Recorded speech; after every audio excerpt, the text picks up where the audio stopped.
और इसी बीच बड़ी खबर, बिहार में फिर रोजगार की बहार, जल्द होगी 1 लाख शिक्षकों की बहाली। TRA-4 के तहत जल्द ये प्रक्रिया शुरू होगी। बहाली प्रक्रिया जल्द शुरू की जाएगी। राज्य की महिला अभ्यर्थियों को आरक्षण का लाभ मिलेगा। जेडीयू ने एक्स पर पोस्ट कर जानकारी दी है और पोस्ट की वो तस्वीर भी समाप्त की टेलीविजन स्क्रीन पर। बिहार वासियों के लिए बड़ी खुशखबरी है, जहां जल्द 1 लाख शिक्षकों की बहाली शुरू होगी। TRA-4 के तहत जल्द ये बहाली प्रक्रिया शुरू की जाएगी। राज्य की महिला अभ्यर्थियों को आरक्षण का लाभ मिलेगा। जेडीयू ने एक्स पर पोस्ट कर इसकी जानकारी दी है। बड़ी खबर इस समय आपकी टेलीविजन स्क्रीन पर, और रजनीश हमारे संवाददाता ज्यादा जानकारी के साथ फोन लाइन पर जुड़ रहे हैं।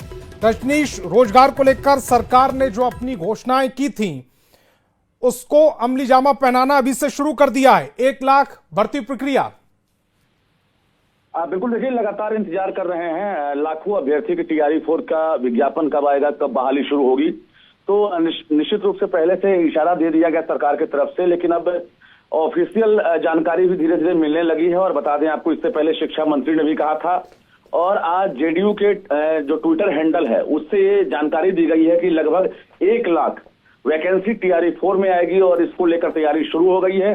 जो महिला आरक्षण की बात कही गई थी, जो बिहार में लागू हुआ है फिलहाल, ये TRA-4 में आपको देखने को मिलेगा। यानी 35% जो आरक्षण का लाभ मिलेगा ये महिलाओं को सीधे मिलेगा TRA-4 में।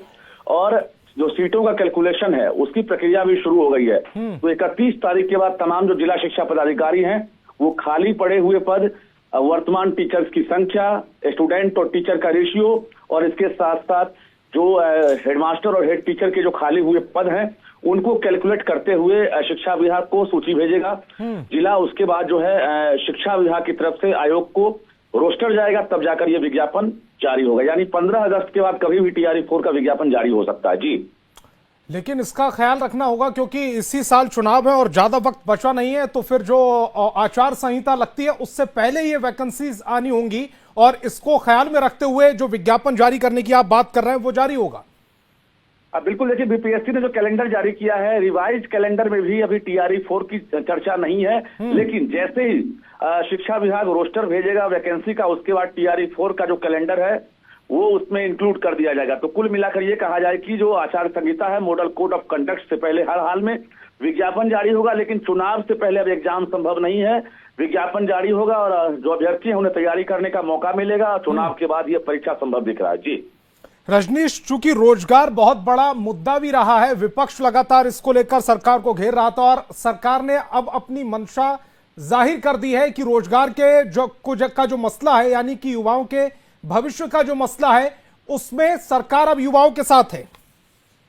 बिल्कुल, देखिए जो यूथ है, खासकर बेरोजगार यूथ, वो तो इंतजार कर ही रहे थे। पिछले 2 साल से लगातार बिहार में जो शिक्षकों की लगातार बहाली हो रही है, ऐसे में बीएड करने वालों की तादाद बढ़ी है, और इसके साथ साथ जो तमाम अभ्यर्थी हैं वो एस्टेट की भी मांग कर रहे हैं। एक सबसे बड़ा सवाल ये है कि 2025 में एस्टेट लेने की बात कही गई थी, एस्टेट परीक्षा नहीं ली गई है। अब भी ये असमंजस की हालत है कि आखिर विज्ञापन से पहले सरकार एस्टेट लेगी कि नहीं, क्योंकि शिक्षा विभाग ने बिहार विद्यालय परीक्षा समिति को एस्टेट के लिए पत्र भेज दिया था, लेकिन बिहार विद्यालय परीक्षा समिति एस्टेट को लेकर खामोश है। ऐसे में इसको लेकर भी जल्द ही एक जानकारी मिलनी चाहिए कि आखिर एस्टेट होगी या नहीं होगी परीक्षा। जी ठीक है रजनीश, आप हमारे साथ जुड़े, आपका बहुत बहुत शुक्रिया।